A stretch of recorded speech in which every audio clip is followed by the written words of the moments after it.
میرا دل بدل دے، میرا دل بدل دے، میرا غفلت میں اعوذ باللہ من الشیطان الرجیم، بسم اللہ الرحمن الرحیم۔ سورہ الانعام آیت نمبر 3۔ وَهُوَ اللَّهُ فِي السَّمَاوَاتِ وَفِي الْأَرْضِ يَعْلَمُ سِرَّكُمْ وَجَهْرَكُمْ وَيَعْلَمُ مَا تَكْسِبُونَ وَمَا تَأْتِيهِم مِّنْ آيَةٍ مِّنْ آيَاتِ رَبِّهِمْ إِلَّا كَانُوا عَنْهَا مُعْرِضِينَ۔ سورہ الانعام آیت نمبر 3۔ وَهُوَ اللَّهُ فِي السَّمَاوَاتِ وَفِي الْأَرْضِ، اور وہی ہے اور وہی اللہ ہے آسمانوں میں بھی اور زمین میں بھی۔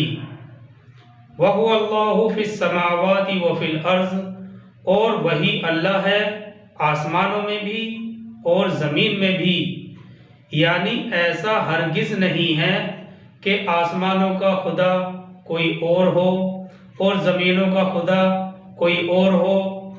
ہاں، لیکن فرشتوں کے مختلف طبقات ہیں، جیسے زمین کے فرشتے، فضا کے فرشتے اور آسمانوں کے فرشتے معین ہیں، اور پھر ہر آسمان کے بھی الگ الگ فرشتے ہیں، اور پھر فرشتوں میں بھی کچھ ملائکہ مقربین ہیں، لیکن ذات باری تعالیٰ تو ظاہر ہے، ایک ہی ہے۔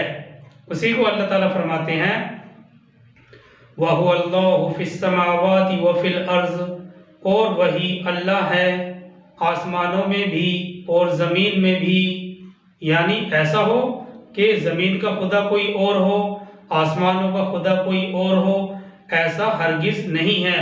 جہاں تک فرشتوں کی بات ہے تو فرشتوں کے مختلف طبقات ہیں، فضا کے فرشتے الگ ہیں، زمین کے فرشتے الگ، آسمانوں کے فرشتے الگ، اور پھر ہر آسمان کے فرشتے الگ، اور فرشتوں میں سے بھی کچھ ملائکہ مقربین میں سے ہیں، جیسے جبرائیل، میکائیل، اسرافیل، عزرائیل وغیرہ 4 مقربین میں سے ہیں۔ لیکن ذات باری تعالیٰ کا جب سوال آتا ہے تو ظاہر ہے کہ وہ صرف ایک ہی ہے۔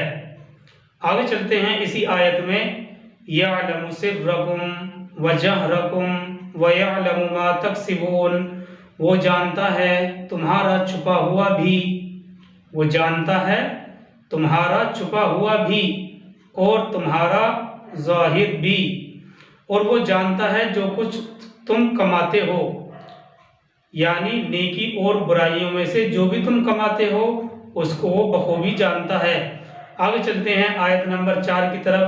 اللہ تعالیٰ فرماتے ہیں وَمَا تَأْتِيهِم مِّنْ آيَةٍ مِّنْ آيَاتِ رَبِّهِمْ إِلَّا كَانُوا عَنْهَا مُعْرِضِينَ، اور نہیں آتی ان کے پاس کوئی نشانی ان کے رب کی نشانیوں میں سے۔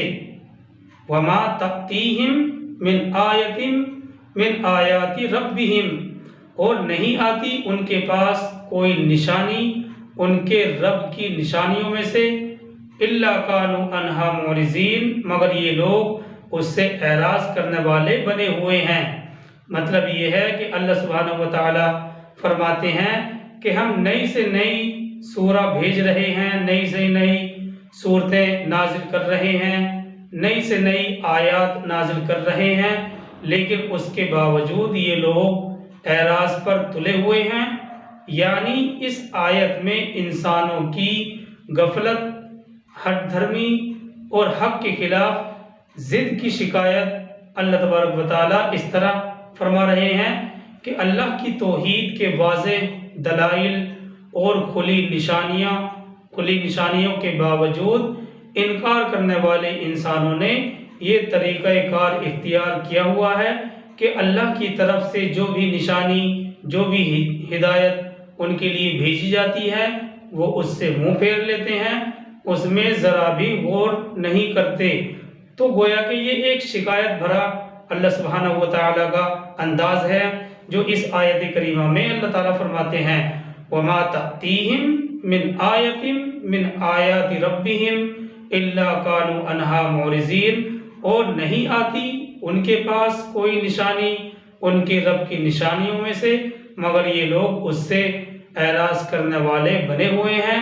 یعنی اللہ سبحانہ و تعالیٰ فرماتے ہیں کہ ہم نئی نئی آیتیں، نئی نئی صورتیں نازل کر رہے ہیں، لیکن اس کے باوجود یہ لوگ اعراض پر تلے ہوئے ہیں۔ تو گویا کہ یہ ایک شکایت ہے اللہ سبحانہ و تعالیٰ کی طرف سے کہ اللہ تعالیٰ کی توحید کی واضح دلائل اور کھلی نشانیوں کے باوجود انکار کرنے والوں انسانوں نے یہ طریقہ کار اختیار کیا ہوا ہے کہ اللہ کی طرف سے جو بھی نشانی، جو بھی ہدایت ان کے لیے بھیجی جاتی ہے وہ اس سے منحرف ہو جاتے ہیں، منہ پھیر لیتے ہیں، اس میں ذرہ برابر بھی غور نہیں کرتے ہیں۔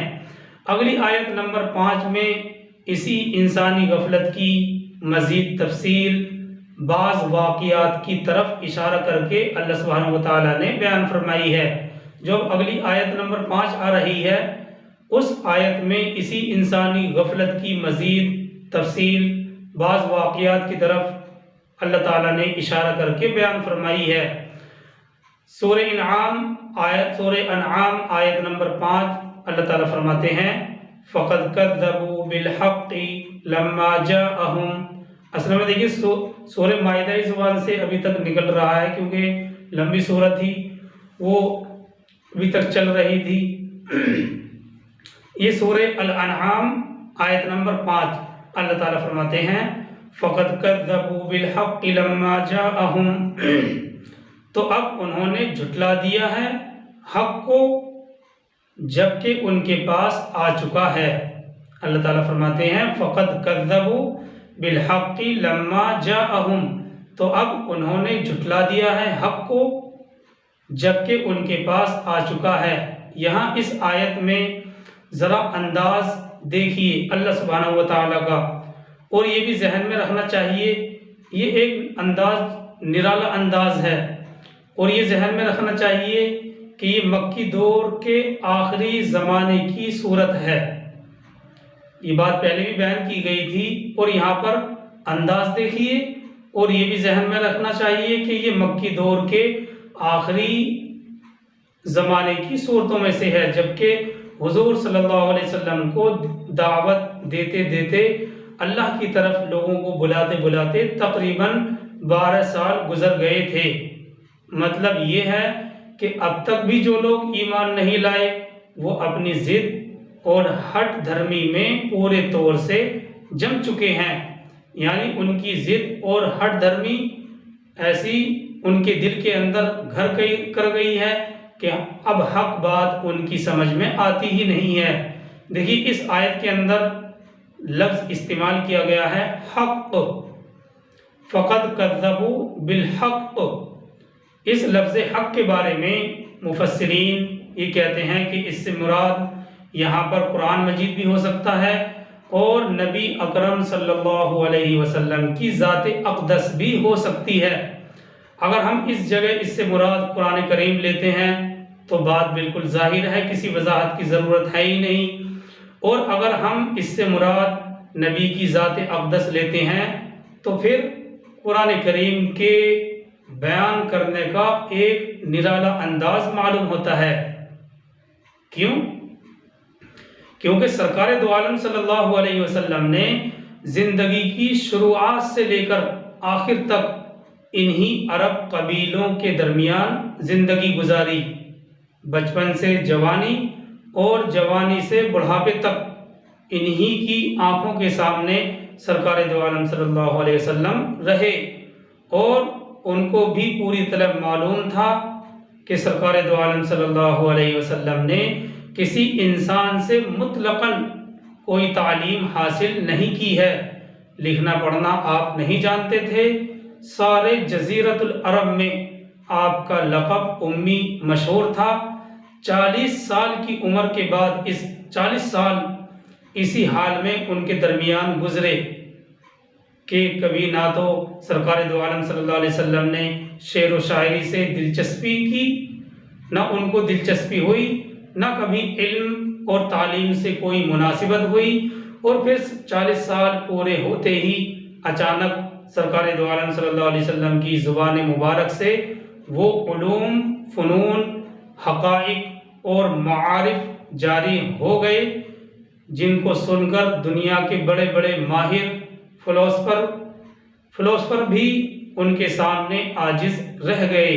تو یہ کیونکہ نبی صلی اللہ علیہ وسلم نے زندگی کا ایک بڑا حصہ ان کے درمیان گزارا تھا، اور سرکار دو عالم صلی اللہ علیہ وسلم کی پوری حقیقت سے وہ لوگ واقف تھے، اور وہ آپ کی سچائی کو پہلے سے ہی مانتے تھے۔ امین صادق آپ کا لقب تھا، اور یہ بات بھی جانتے تھے کہ نبی صلی اللہ علیہ وسلم نے کسی انسان سے مطلقاً کبھی کوئی تعلیم حاصل نہیں کی، لکھنا پڑھنا نہیں جانتے تھے۔ سارے جزیرۃ العرب میں امی کا لقب مشہور تھا۔ 40 سال کی عمر اس حال میں ان کے درمیان گزاری، اور اس درمیان میں نہ کبھی کوئی شعر و شاعری کہی، نہ اس سے کوئی دلچسپی ہوئی، نہ کبھی علم اور تعلیم سے مناسبت ہوئی۔ اور پھر 40 سال گزر جانے کے بعد اچانک آپ کی زبان سے وہ کلام جاری ہونے لگا جو فی الحال ہمارے سامنے ہے، اور اس قرآن کو سن کر دنیا کے بڑے بڑے ماہر فلسفر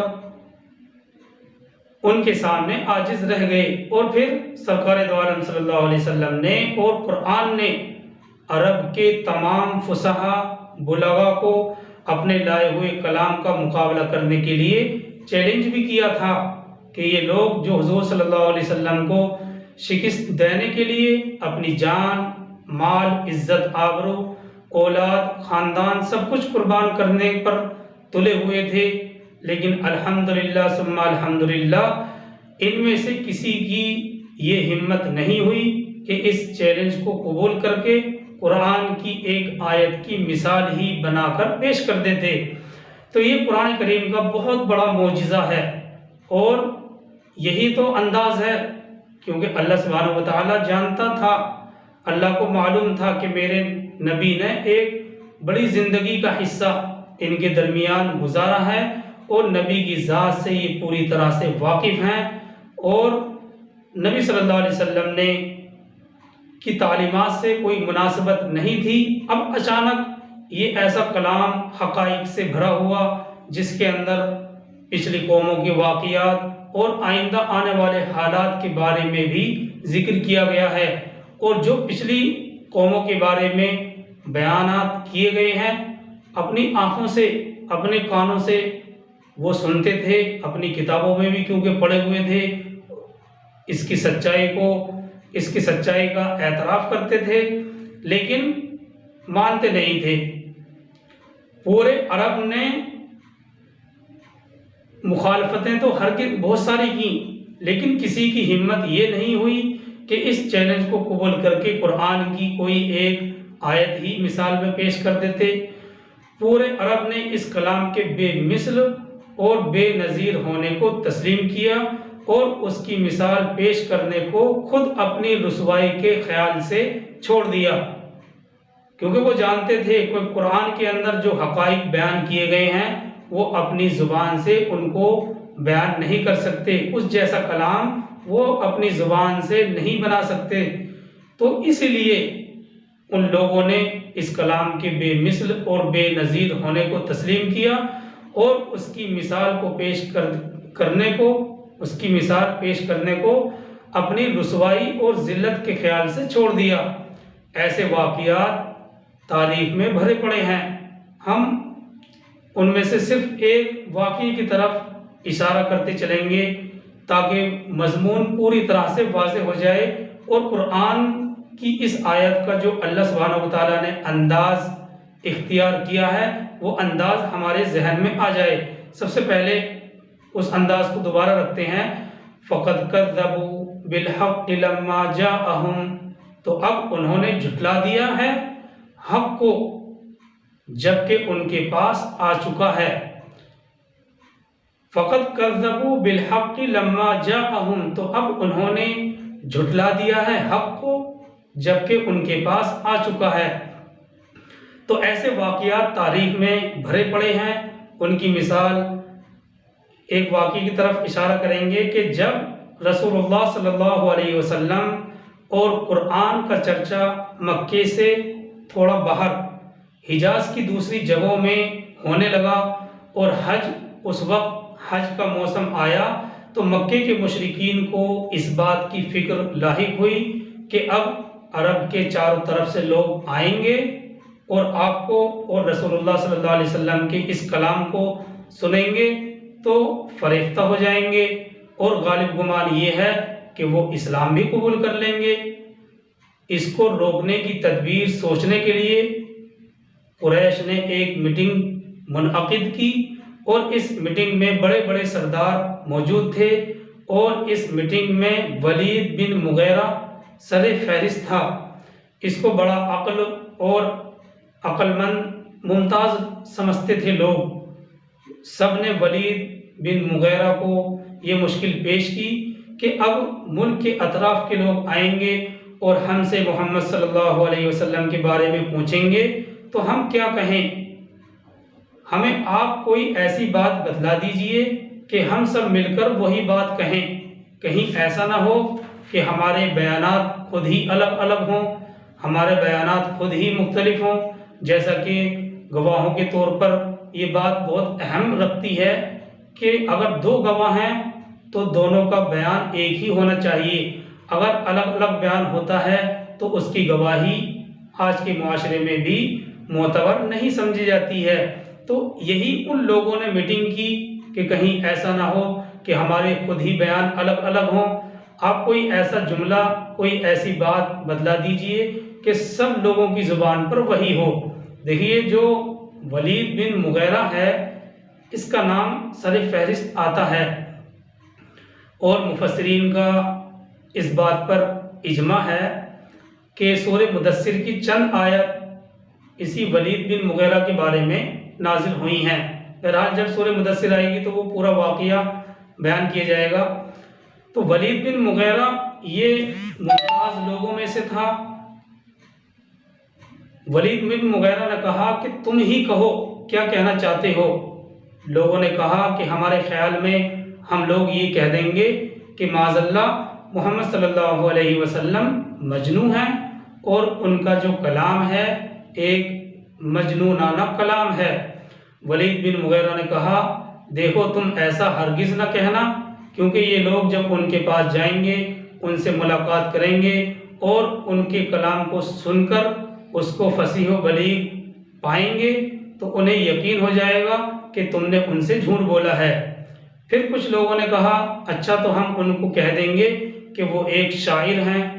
ولید نے اس سے بھی منع کر دیا اور کہا کہ تم ان کو شاعر نہ کہنا جب لوگ ان کا کلام سنیں گے، کیونکہ آنے والے لوگ شعر و شاعری کا بہت زور تھا، یہ لوگ شعر و شاعری کے ماہر ہیں، انہیں یقین ہو جائے گا کہ یہ شعر نہیں ہے اور نہ آپ شاعر ہیں، نتیجہ یہ ہوگا کہ یہ لوگ تم سب کو جھوٹا کہیں گے۔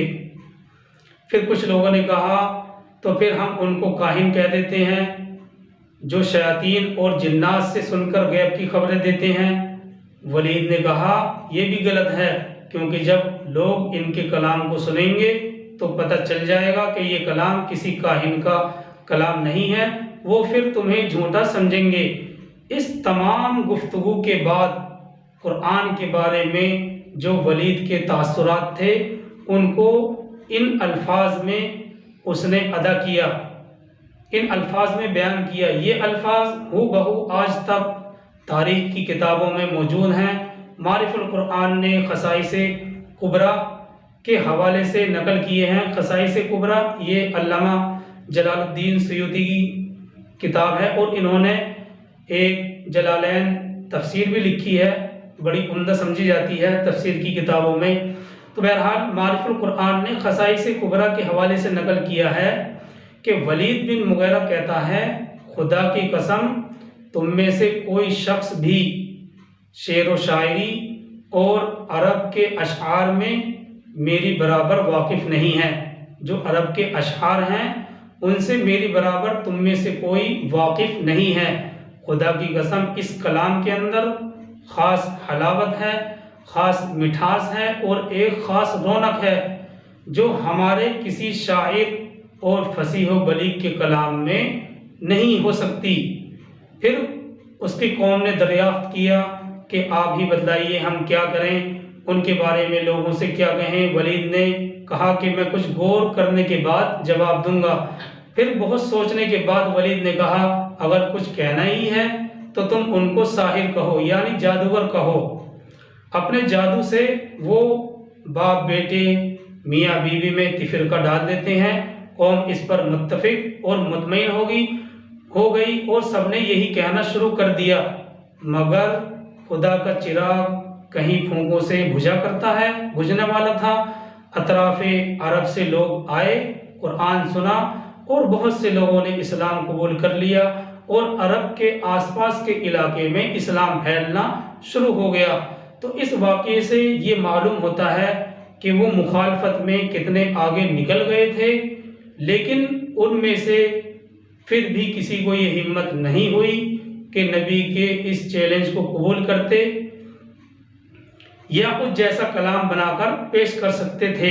قرآن کے اس چیلنج کو ہم سورہ بقرہ کی آیت نمبر 23 میں بھی پڑھ چکے ہیں، آیت نمبر 23 میں بھی پڑھ چکے ہیں۔ اسی طرح نبی اکرم صلی اللہ علیہ وسلم اور قرآن کا اپنا وجود خود سچائی کی بہت بڑی نشانی ہے۔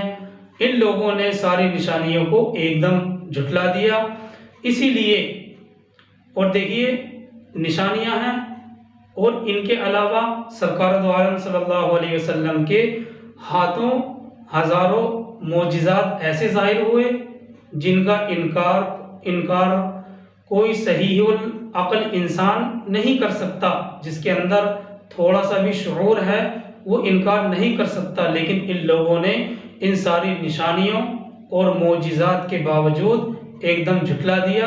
اسی لیے اس آیت میں ایک نرالا انداز ارشاد فرمایا گیا۔ اللہ تعالیٰ فرماتے ہیں فَقَدْ كَذَّبُوا بِالْحَقِّ لَمَّا جَاءَهُمْ، تو اب انہوں نے جھٹلا دیا ہے حق کو جبکہ ان کے پاس آ چکا ہے۔ اب اس آیت نمبر 5 کے آخر میں ان کے کفر کے برے انجام کی طرف اشارہ کرنے کے لیے فرمایا جا رہا ہے فَسَوْفَ يَأْتِيهِمْ أَنْبَاءُ مَا كَانُوا بِهِ يَسْتَهْزِئُونَ، تو اب جلد ہی ان کے پاس آ جائے گی اس چیز کی خبر جس کا یہ مذاق اڑایا کرتے تھے۔ فَسَوْفَ يَأْتِيهِمْ أَنْبَاءُ مَا كَانُوا بِهِ يَسْتَهْزِئُونَ، تو اب جلد ہی ان کے پاس آ جائے گی اس چیز کی خبر جس کا یہ مذاق اڑایا کرتے تھے۔ مشرکین مکہ مذاق بھی اڑایا کرتے تھے کہ عذاب کی دھمکیاں سنتے سنتے ہمیں 12 سال گزر گئے ہیں لیکن اب تک تو کوئی عذاب آیا ہے نہیں، لہٰذا یہ خالی دھونس ہے، صرف دھمکی ہے، کوئی عذاب آنے والا نہیں ہے۔ اسی طرح وہ لوگ اللہ کی آیتوں کا استہزاء کیا کرتے تھے۔ یہاں اس آیت میں ڈنکے کی چوٹ واضح طور پر ارشاد فرمایا جا رہا ہے کہ جن چیزوں کا یہ مذاق اڑا رہے ہیں اس کی حقیقت ان پر عنقریب کھلنا شروع ہو جائے گی۔ تو یہ سب وضاحت تھی جو ان آیتوں سے سمجھ میں آتی ہے۔ آیت نمبر 5 تک ہمارا ترجمہ اور وضاحت ہو چکی ہے۔ اللہ تعالی ہم سب کو عمل کی توفیق عطا فرمائے۔ سبحان اللہ و بحمدہ، سبحانک اللہم و بحمدک، ونشہد ان لا الہ الا انت ونستغفرک ونتوب الیک۔ سبحان ربک رب العزۃ عما یصفون وسلام علی المرسلین والحمد للہ رب العالمین۔ الحمدللہ، جزاک اللہ خیر۔ انتم فجزاؤ۔ کسی کا